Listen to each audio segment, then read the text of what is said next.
na nakaka-touch ng puso. Health and Travel at Serbisyo Publiko, ang programang tunay na serbisyo publiko na nakaka-touch ng puso.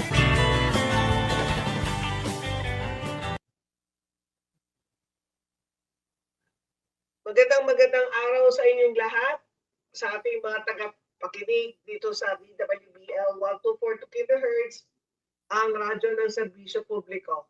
At sa mga nakantabay sa ating sa Facebook at sa YouTube, ngayon ay June 5, 2026, araw ng Biyernes. Ako pa rin si Dr. Hilda Ong, ang iyong nag-iisang agaran serbisyo lady, kasama po ninyo sa paghatid ng Health and Travel at Serbisyo Publiko. Teka, yan, Health and Travel at Serbisyo Publiko.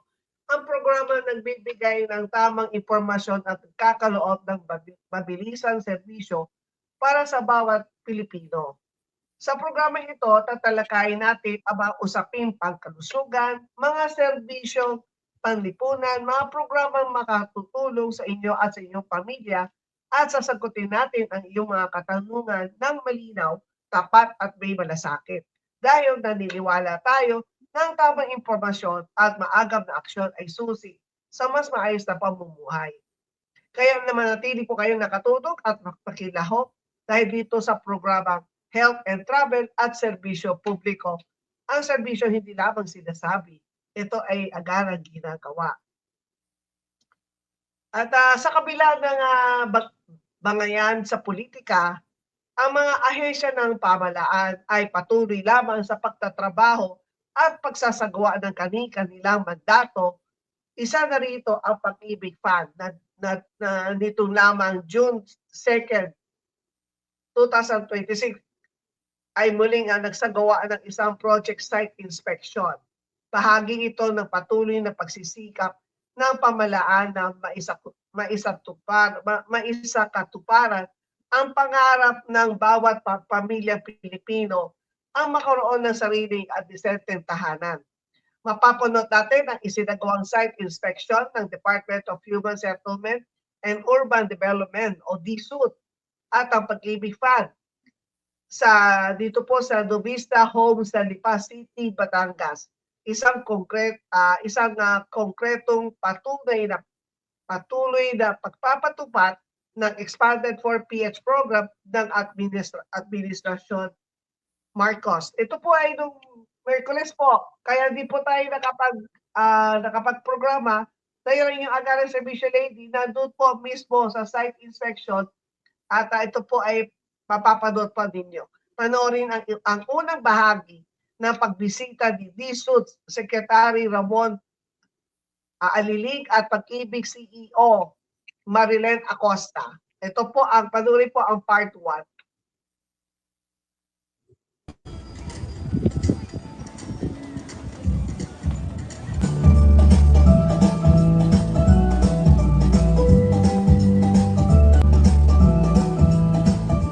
Vista Homes, through the site visit led by our DSUD Secretary, Mr. Ramon P. Alilig, together with our Pag-ibig CEO, Marilyn C. Acosta. And today, we shall also hand over the ceremonial keys to our new homeowners. Ngayong araw, ating po ipagdiriwang ang katuparan ng pangarap ng mga taga-Vista na magkaroon ng ligtas, maayos at marangal na tahanan. Bago po tayo magpatuloy, karangalan po namin ipakilala sa ating mga pamauhan sa makabuluhang pagbisita dito sa Vista Homes. Samahan po ninyo ako sa pag-welcome sa ating Secretary ng Department of Human Settlements and Urban Development or DSUD, Honorable Secretary Jose Ramon P. Alilig. Ang Chief Executive Officer ng Pag-ibig Fund, Ms. Marilyn C. Acosta.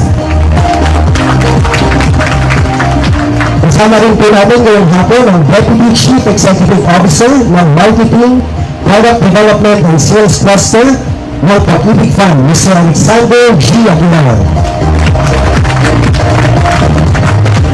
Kasama rin po natin ngayong hapon ang DCEO for Operations Cluster ng Pag-ibig Fund, Mr. Benjamin R. Felix Jr. Ang Chairman ng PA Properties na si Mr. Enrico P. Alvarez. Ang Vice Chairman ng PA Properties, Mr. Jonathan Lee. Kasama rin po natin ang CEO ng PA Properties, Attorney Marlon Luna Cruz.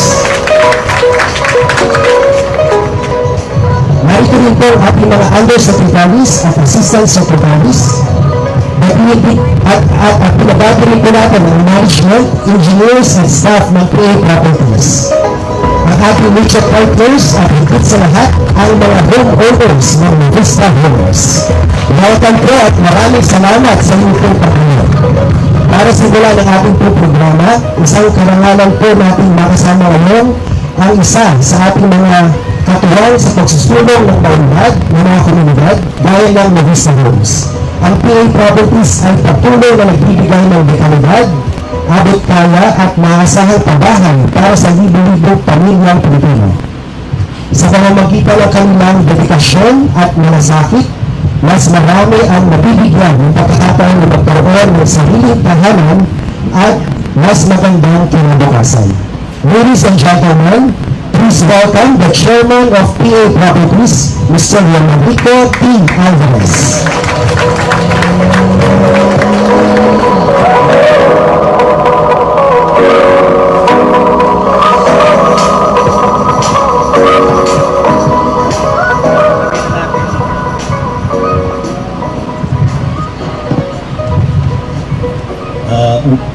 Honorable Department of Finance Settlement and Urban Development Secretary Jose Ramon P. Alilin, Honorable Pag-ibig Fund Chief Executive Officer Marilen B. Acosta, government officials, partners, honored guests, and most importantly, our new homeowners. Magandang umaga po. Sa since kasi kay hapon, gabi, good morning sinasabi.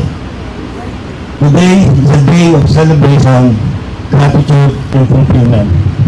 We gather here not merely to turn over houses, but to open the doors to a new beginning, stronger families, and brighter futures. Every key that will be handed over today represents hope, security, and the realization of a dream that many Filipino families have worked hard to achieve. That is to have a home that they can call their own. On behalf of PA Properties, I extend our deepest appreciation to the pursuit under the leadership of Secretary Alilin, whose vision and commitment continue to guide the development of sustainable and inclusive communities throughout our nation. We also express our sincere gratitude to the Pag-ibig Fund led by Manning Mangan for its unwavering support in making affordable home financing accessible to Filipinos. Through your leadership, thousands of families are given the opportunity to own a home and build a more secure future. Today's handover is a testament to what can be achieved when government institutions and the private sector work together toward the common purpose.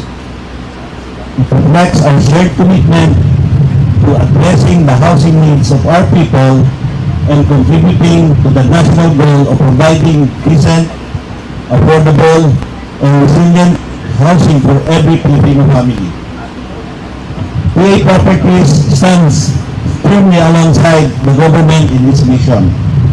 We reaffirm our support and our readiness to be a partner of the government in advancing the country's housing programs for the benefit of every Filipino.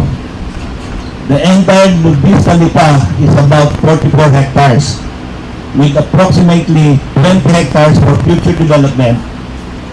We intend to produce 2,500 more socialized and economic housing in the area. In the economic housing area, we will build solar-powered homes to respond to the needs of the Lipa residents.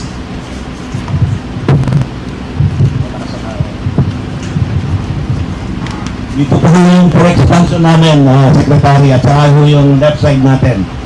mga total of mga 20 to 25 hectares po ho. To our new homeowners, congratulations! Will these homes become the foundation of thriving communities built on respect, cooperation, and shared responsibility. Once again, we thank the SUD, XDMF, our business partners, brokers, and sellers, stakeholders, and media personalities, and everyone who made this project a reality. To our new homeowners, may your new homes be filled with happiness, prosperity, and countless cherished memories. Congratulations all, mabuhay po tayong lahat.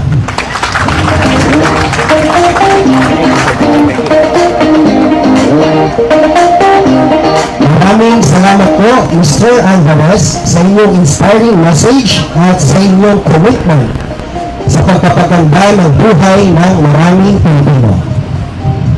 Ngayon naman ay kasama po natin ang isang natatanging public servant mula sa isang institusyon na patuloy po nakatuwang ng pamahalaan sa pagbibigay ng maayos at abot-kayang tahanan para sa ating mga kababayan.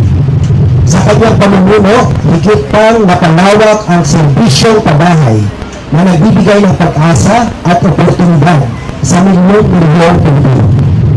Ladies and gentlemen, ating pong i-welcome ang Chief Executive Officer ng Pag-ibig Fund, Ms. Marilyn C. Acosta.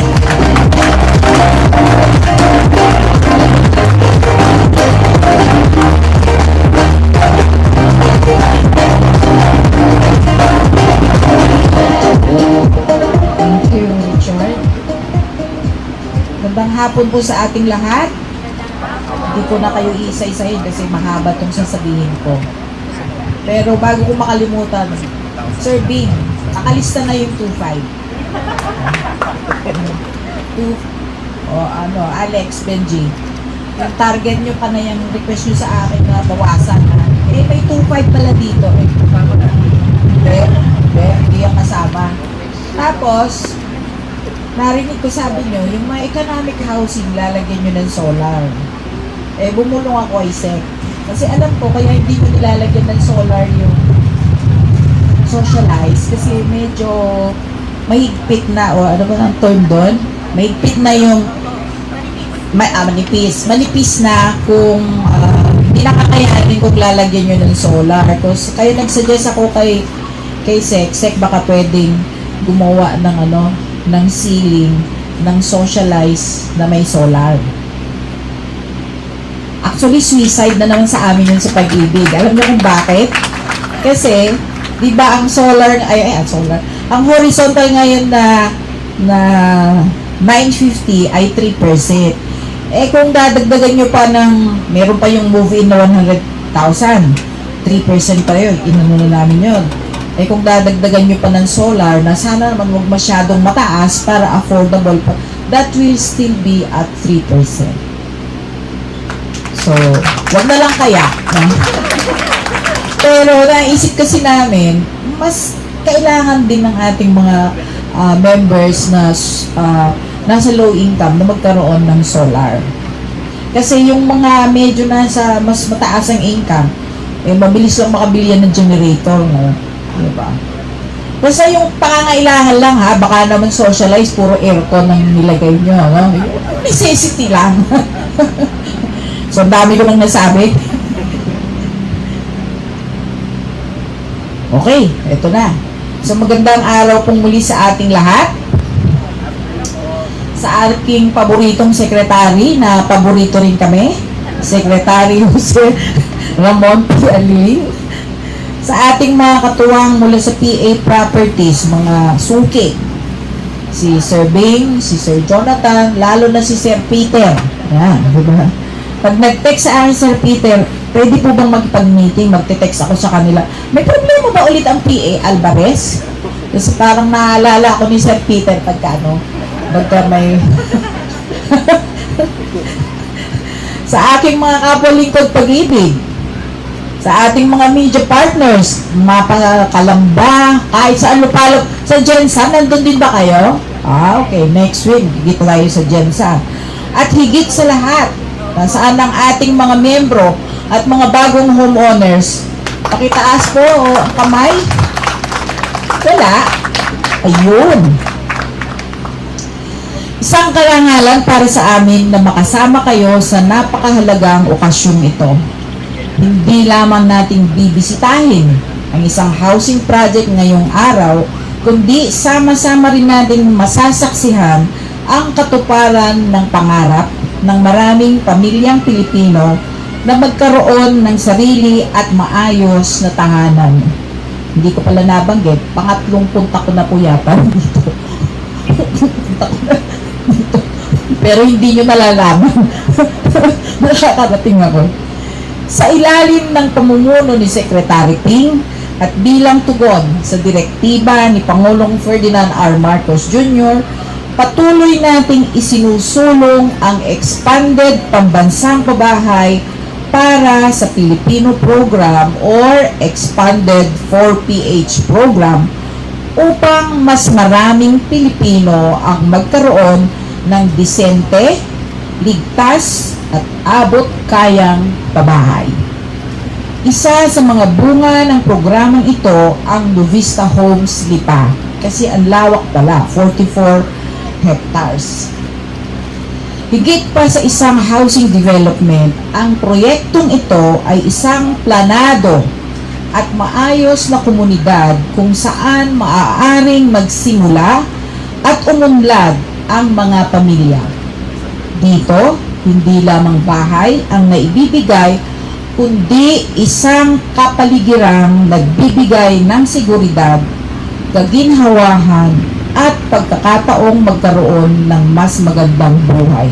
Ang swerte nyo ng mga homeowners, imagine, nandito kayo sa Lipa City. No? Marami kaming pinupuntahan na socialized housing projects, pero nasa medyo dulo ng walang hanggan. Hindi naman, naabot naman ng sasakyan. Diba? Kasi nga mahal na daw ang lupa sa syudad. Sa bawat proyektong tulad ng Nuvista Homes Lipa, actually meron pa silang, alam mo, meron silang Nuvista Bulacan, di ba ba? At saka, si St. Joseph pala ang inyong ano. Kaya pala lahat ng projects nyo sa Kabuyaw ay St. Joseph, no? Oh. Doon sa Pampanga, meron din kayo sa San Fernando. Bridgepoint ba yun? O, tandang-tanda ko talaga, memoryado ko.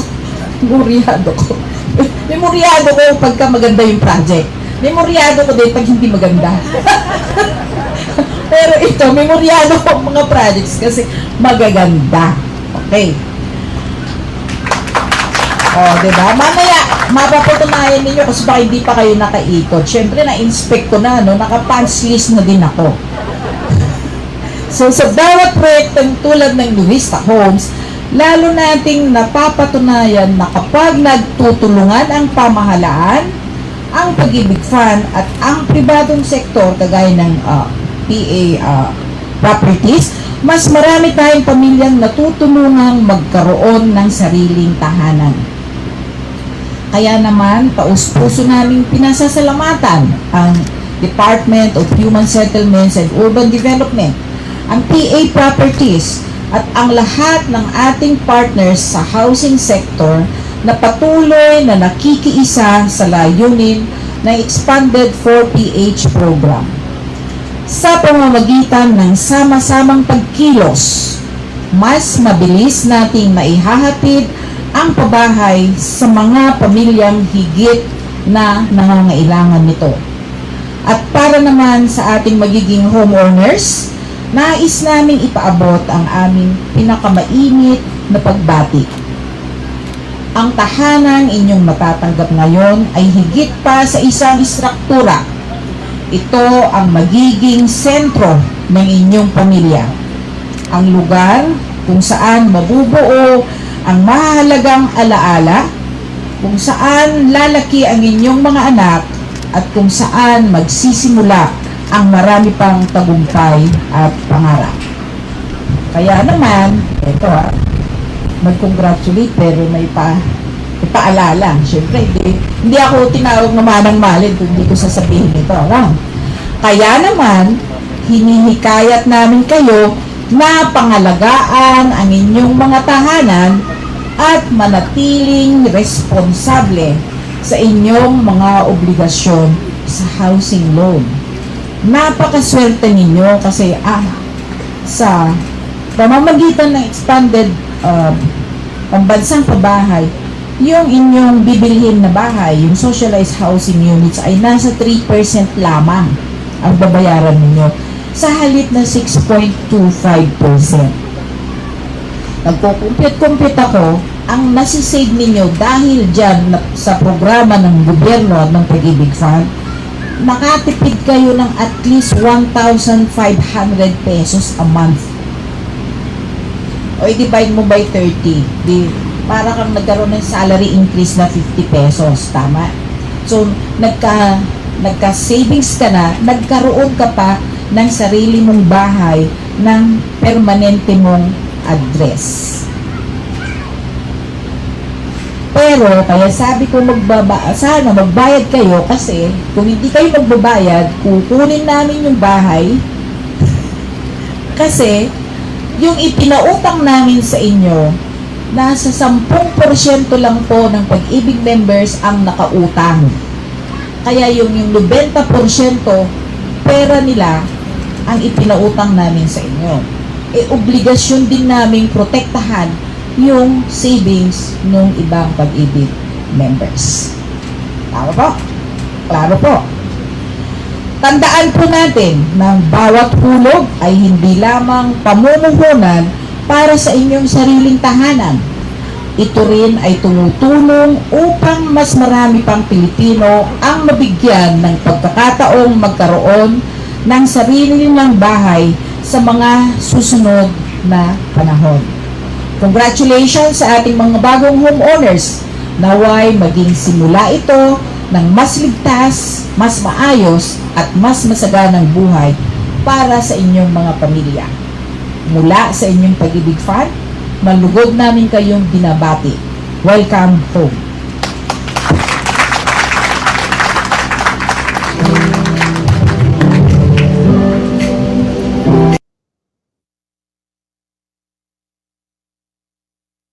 Salamat po, CEO Manang Acosta. Tunay nga po ng Pag-ibig Fund ay patuloy ng magiging katuwang ng bawat pamilyang Pilipino upang matiyak na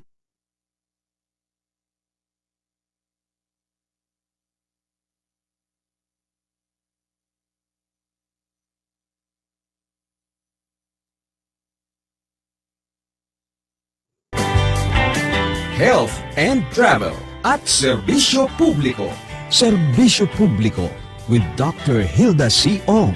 Ang programang tunay na serbisyo publiko na nakaka-touch ng puso. Health and Travel.